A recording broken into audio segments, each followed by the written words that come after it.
हम बात कर रहे हैं उत्तर प्रदेश में कैसा नाम, जो प्रदेश अध्यक्ष हैं राष्ट्रीय संत सुरक्षा परिषद के, राष्ट्रीय संस्थापक हैं अपना कल्याणम परिवार, जिन्होंने लिम्का वर्ल्ड रिकॉर्ड कायम किया हुआ चिकित्सा के क्षेत्र में, और उत्तर प्रदेश भारतीय जनता पार्टी के भीतर अवध क्षेत्र के चिकित्सा प्रकोष्ठ के प्रभारी भी हैं। आप नाम के मोहताज नहीं हैं, डॉक्टर एसबी तिवारी के नाम से प्रसिद्ध हैं और आप सामाजिक गतिविधियों में लगातार बने रहते हैं। डॉक्टर साहब, एक सवाल उठता है कि आप लगातार हमेशा हर जगह राजनीतिक गलियारों में भी देखे जाते हैं, चिकित्सा के क्षेत्र में भी अपनी पराकाष्ठा लोगों को दिखा चुके हैं और आजमगढ़ से आप ताल्लुक रखते हैं। आज उत्तर प्रदेश के भीतर जो उपचुनाव हुए हैं उसमें भारतीय जनता पार्टी ने आजमगढ़ के भीतर जो कहा जा रहा था कि समाजवादी पार्टी का वो गढ़ है, लेकिन इस बार वो गढ़ ढह गया। क्या कहेंगे इसके बारे में?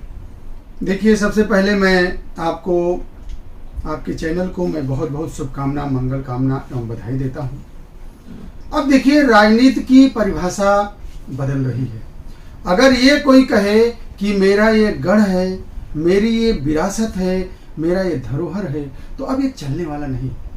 भारतीय जनता पार्टी ने ये दिखा दिया है कि राजनीति कैसी की जाती है, और अब राजनीति में जो कर्म करेगा, जो दृढ़ निश्चयी होगा, जो दृढ़ प्रतिज्ञ होगा, वही जो है, जो देश के प्रति समर्पित होगा, वही अब टिक पाएगा।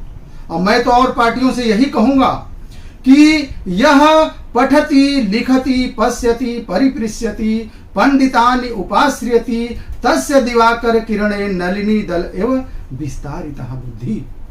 यानी अब सबको इस बात पर अमल करना पड़ेगा, यानी कि पढ़ना पड़ेगा, लिखना पड़ेगा और बड़ों का सम्मान करना पड़ेगा, तभी उन्हें भी सम्मान मिलेगा। आज जिस तरह से आजमगढ़ में और रामपुर में जो परिणाम आए हैं, ये कहीं ना कहीं आप ये समझ लीजिए कि भारतीय जनता पार्टी की दूरदर्शिता और उसका समर्पण और देश के प्रति जो है लगाव ही दिखाता है। और देखिए, आपने बात किया मैं आजमगढ़ का, तो मैं आपको बता दूं कि मैं लखनऊ और आजमगढ़ हर हफ्ते आना जाना, 15 दिन पे आना जाना मेरा रहता है।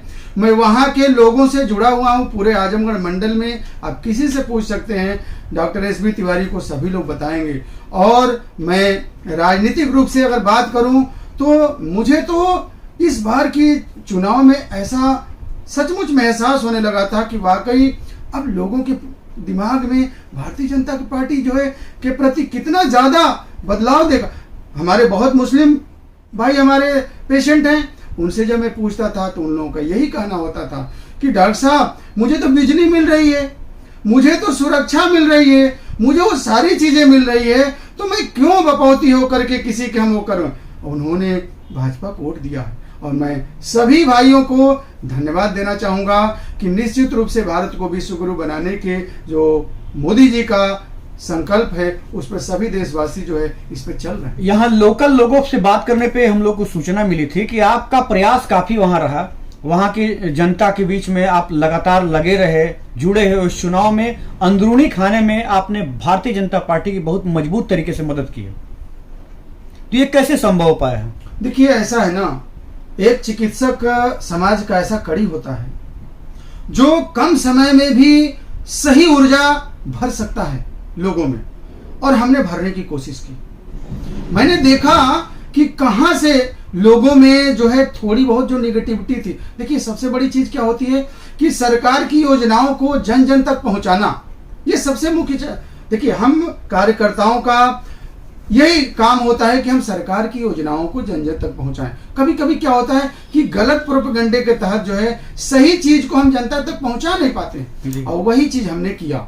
नहीं, निरहुआ को जिस तरह से इस बार भारतीय जनता पार्टी ने दोबारा टिकट दिया और वहां के लोगों ने से निरहुआ जी ने कहा कि भाई इस बार हमको कमल लेके जाना है और आदरणीय योगी जी महाराज के चरणों में इसको रखना है, मोदी जी के चरणों में रखना है, और जो हमें समय मिला है उसमें मैं उस गोरखपुर और लखनऊ की राजधानी जैसा इसको बनाऊंगा। जैसे मोदी जी ने बनारस को विकास किया है, ये जो आजमगढ़ है इसको भी बेहतरीन बनाऊंगा। तो क्या इस बार जनता ने विश्वास किया है? देखिए, दिनेश लाल यादव जी बहुत ही बदले बदले से अब अपने आप को पूरी तरह से उन्होंने राजनीति के रंग में रंग लिया है। और हमें उम्मीद है और मेरी शुभकामना भी उनके लिए कि वो जैसा कहे हैं आजमगढ़ को हम पूरा प्रयास करेंगे, उनका पूरा सहयोग करेंगे कि आजमगढ़ हमारा जैसे बनारस है, जैसे आज लोग कहते हैं कि आजमगढ़ पिछड़ा जिला, अब पिछड़ा जिला नहीं रहेगा। आप देख लीजिएगा, हम लोग पूरा प्रयास करके और दिनेश लाल जी को हम लोग पूरा सहयोग करेंगे, हमसे जितना बन पाएगा मैं करूंगा। और निश्चित रूप से आजमगढ़ डॉक्टर साहब एक सवाल है इसी उपचुनाव में को लेके रामपुर में जहां कहा जाता था कि आजम खान साहब हैं, वहां जो वो चाहेंगे वही होगा, और सौभाग्य से वो जेल से भी छूट गए और उन्होंने पूरा दम लगाया। लेकिन एक सवाल उठता है समाजवादी पार्टी के पास कि अखिलेश यादव जी इस पूरे चुनाव में अपनी उपस्थिति दर्ज नहीं करा पाए थे। अखिलेश यादव जी को पता चल गया था कि अब मेरे दौड़ने से, कूदने फांदने से कुछ नहीं होने वाला है, और उन्होंने इसी रणनीति के तहत जो है अपनी एक तरह से प्रतिष्ठा बचाई। और अच्छा हुआ कि वो नहीं गए, अगर जाने के बाद हारते तो अखिलेश जी की और किरकिरी होती। अब एक सवाल है, आज जो ताजा खबर आई है महाराष्ट्र के भीतर जो परिवर्तन हुआ है, राजनीतिक उठापटक जो हुई है, और वो भारतीय जनता पार्टी के खेमे में खुशी का माहौल है, नए आपका मुख्यमंत्री के रूप में शपथ हुआ है, क्या कहेंगे? सबसे पहले तो मैं महाराष्ट्र में भारतीय जनता पार्टी की सरकार बनने की मैं अपने कल्याणम परिवार चिकित्सा प्रकोष्ठ अवध क्षेत्र भाजपा एवं राष्ट्रीय संघ सुरक्षा परिषद उत्तर प्रदेश की तरफ से बहुत बहुत शुभकामना, मंगल कामना एवं बधाई देता हूं। और निश्चित रूप से अभी तक जो सरकार चल रही थी ये वाकई किसी तरह से ढुलमुल करके सरकार चल रही थी। आप कोरोना काल में देखे कि महाराष्ट्र की क्या स्थिति थी, जैसे लगा कि वो पूरी तरह से विफल सरकार थी। और अब देखिएगा महाराष्ट्र में जो कि जनता जो है एक ऐसा फील गुड महसूस करेगी और महाराष्ट्र का विकास अब दिन प्रतिदिन होता चला जाएगा। और सबसे बड़ी चीज़, मैं फडणवीस जी को भी इस बात के लिए, उनके बड़े दिल के लिए मैं उनको ईश्वर से शुभकामना, मंगल कामना दूंगा कि वाकई आपने भारतीय जनता पार्टी का जो संस्कार है उस संस्कार का ऐसा परिचय दिया है जो निश्चित रूप से ये कहीं ना कहीं भारतीय जनता पार्टी में ही संभव है, बाकी किसी दलों में बिल्कुल इस तरह की अगर चीजें सामने आए तो नेता बिल्कुल बगावत पे आ जाएंगे। लेकिन जिस तरह से महाराष्ट्र में भी देखने को मिला है एक अनुशासन, तो ये भारतीय जनता पार्टी में देखिए, भारतीय जनता पार्टी एक विचार है, ये एक व्यक्ति नहीं है, ये एक विचार है।